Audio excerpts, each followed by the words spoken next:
Hello friends, welcome to assistant professor BEd and education.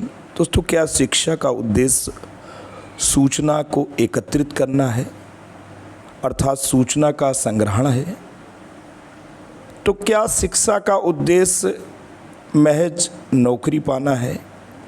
क्या शिक्षा का उद्देश्य समाज में अपने आप को प्रतिष्ठित करना है?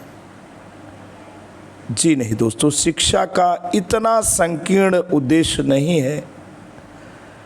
अगर हम गुरुदेव रवींद्रनाथ टैगोर के शिक्षा दर्शन और उनके विचारों को जानेंगे, समझेंगे, सीखेंगे तो आज के दौर में गुरुदेव रवींद्रनाथ टैगोर का शिक्षा दर्शन, उनके जो विचार हैं, उनके विचार में जो गहराई और सार हैं, वो ज़्यादा ही प्रासंगिक हैं। आज के दौर में जो व्यक्ति है, जो शिक्षा ग्रहण करने वाला विद्यार्थी है, छात्र है, उसका उद्देश्य जीवन निर्माण है।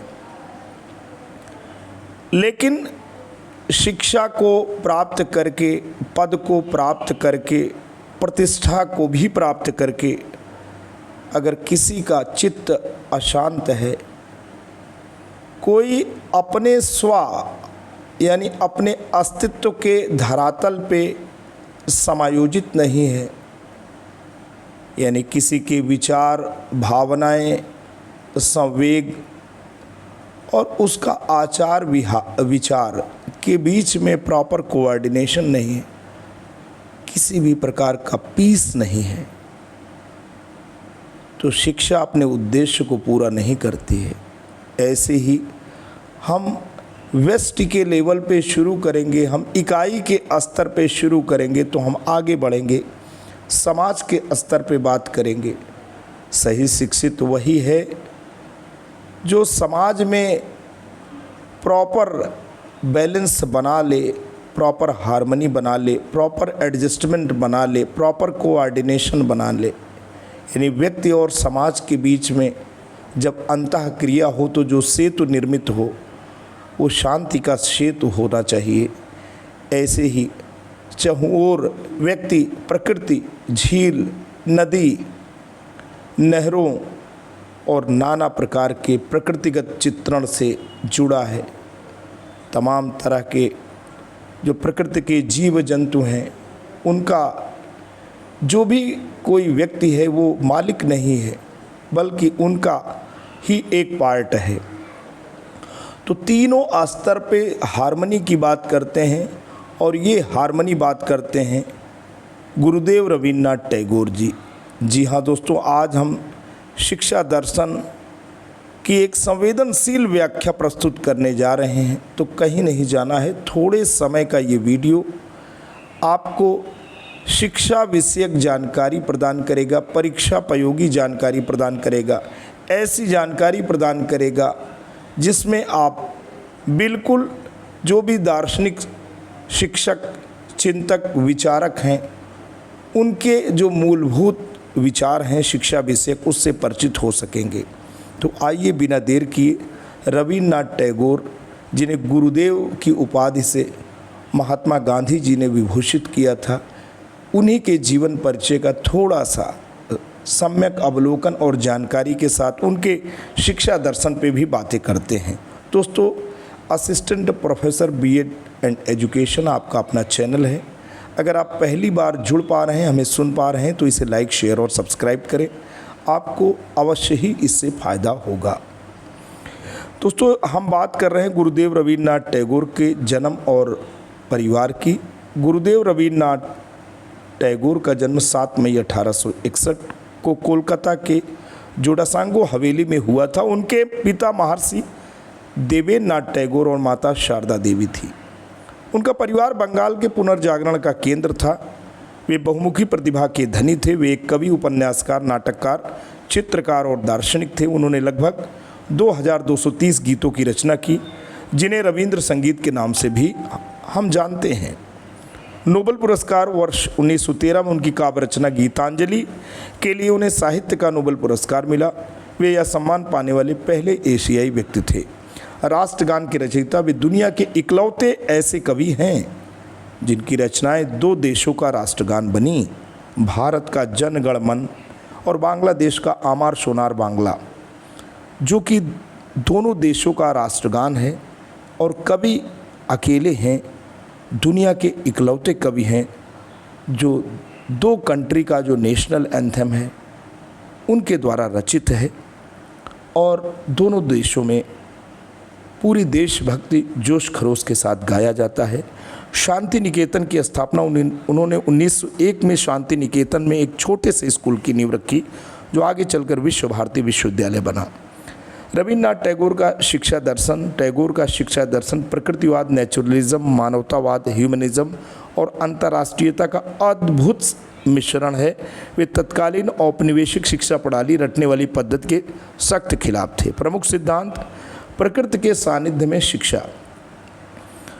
गुरुदेव रविन्द्रनाथ टैगोर का मानना था कि शिक्षा चार दीवारी के भीतर नहीं बल्कि प्रकृति की गोद में होनी चाहिए। उनके अनुसार प्रकृति मनुष्य की सबसे बड़ी शिक्षिका है, जो धैर्य, प्रेम और सहिष्णुता सिखाती है।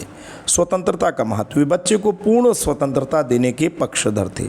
उनके अनुसार अनुशासन थोपा हुआ नहीं होना चाहिए, बल्कि वह आत्मा अनुशासन होना चाहिए जो बच्चे की सृजनात्मकता को न दबाए। मातृभाषा में शिक्षा: टैगोर ने इस बात पर जोर दिया कि प्रारंभिक शिक्षा मातृभाषा में ही होनी चाहिए। उनका कहना था कि जैसे माँ का दूध बच्चे के स्वास्थ्य के लिए सर्वोत्तम है, वैसे ही मातृभाषा मानसिक विकास के लिए अनिवार्य है। सर्वांगीण विकास, होलिस्टिक डेवलपमेंट: शिक्षा का उद्देश्य केवल बौद्धिक विकास नहीं बल्कि शारीरिक, मानसिक, नैतिक और आध्यात्मिक विकास होना चाहिए। उन्होंने कला, संगीत, नृत्य और चित्रकला को पाठ्यक्रम का अनिवार्य हिस्सा माना। विश्व बंधुत्व की भावना: उनका शिक्षा दर्शन संकीर्ण राष्ट्रवाद से ऊपर था। वे चाहते थे कि शिक्षा के माध्यम से छात्र वसुधैव कुटुंबकम की भावना सीखे और पूर्व यानी ईस्ट तथा पश्चिम यानी वेस्ट की संस्कृतियों का मिलन हो। टैगोर का प्रसिद्ध कथन है, उच्चतम शिक्षा वह है जो हमें केवल सूचना ही नहीं देती बल्कि हमारे जीवन को समस्त अस्तित्व के साथ सद्भाव, हार्मनी मिलाती है। निष्कर्ष: टैगोर का मानना था कि एक शिक्षक कभी सही मायने में तब तक नहीं पढ़ा सकता जब तक कि वह खुद अब भी सीख ना रहा हो। उनका शिक्षा दर्शन आज भी आधुनिक शिक्षण पद्धतियों और अनुभवात्मक अध्ययन, एक्सपीरियंशियल लर्निंग के लिए प्रेरणा का स्रोत है। शिक्षा में हार्मनी की जब गुरुदेव बात करते हैं तो हार्मनी के तीन आयाम हैं। टैगोर ने तीनों स्तर पर सामंजस्य की बात किया है। प्रकृति के साथ सामंजस्य, हार्मनी विद नेचर: टैगोर का मानना था कि मनुष्य प्रकृति का हिस्सा है, उसका मालिक नहीं। जब बच्चे खुले आकाश, पेड़ों और ऋतुओं के बदलाव के बीच सीखते हैं तो वह जीवन की सूक्ष्मताओं को बेहतर समझते हैं। यह सामंजस्य उन्हें संवेदनशील और उदार बनाता है। समाज के साथ सामंजस्य, हार्मनी विद सोसाइटी: शिक्षा ऐसी होनी चाहिए जो व्यक्ति को आत्म केंद्रित न बनाकर समाज के प्रति उत्तरदायी बनाए। इसमें सेवा, सहानुभूति और दूसरों के विचारों का सम्मान शामिल है। स्वयं के साथ सामंजस्य, हार्मनी विद सेल्फ: यह बौद्धिक ज्ञान और आंतरिक भावनाओं, आत्मा के बीच का संतुलन है। टैगोर के अनुसार केवल जानकारी जुटाना शिक्षा नहीं है। जब तक हमारा ज्ञान हमारे चरित्र और व्यवहार के साथ मेल नहीं खाता, तब तक हार्मनी स्थापित नहीं हो सकती। हम टैगोर की बात ही आखिर क्यों करते हैं? आज के आधुनिक युग में टैगोर के विचार पहले से कहीं अधिक प्रासंगिक हो गए हैं, जिसके मुख्य कारण निम्नवत है। सूचना बनाम ज्ञान, इन्फॉर्मेशन वर्सेस नॉलेज: आज की शिक्षा प्रणाली अक्सर डाटा और तथ्यों को रटने पर जोर देती है। टैगोर ने चेतावनी दी थी कि बिना समझ के सूचना एकत्र करना मन पर बोझ डालने जैसा है। वे रचनात्मक आत्म अभिव्यक्ति, क्रिएटिव सेल्फ एक्सप्रेशन की बात करते थे, जो आज की क्रिटिकल थिंकिंग का आधार है। मानसिक स्वास्थ्य और समग्र विकास: प्रतिस्पर्धा के इस दौर में छात्रों पर भारी मानसिक दबाव है। टैगोर का शिक्षा मॉडल संगीत, चित्रकला और खेल को उतना ही महत्व देता है जितना गणित या विज्ञान को। उनका मानना था कि ललित कलाएं मनुष्य की भावनाओं को परिष्कृत करती हैं, जिससे मानसिक संतुलन बना रहता है। वैश्विक नागरिकता, ग्लोबल सिटीजनशिप: गुरुदेव टैगोर ने विश्व भारती के माध्यम से संदेश दिया था कि शिक्षा को राष्ट्रवाद की संकीर्ण सीमाओं में नहीं बंधना चाहिए। उन्होंने यत्र विश्वम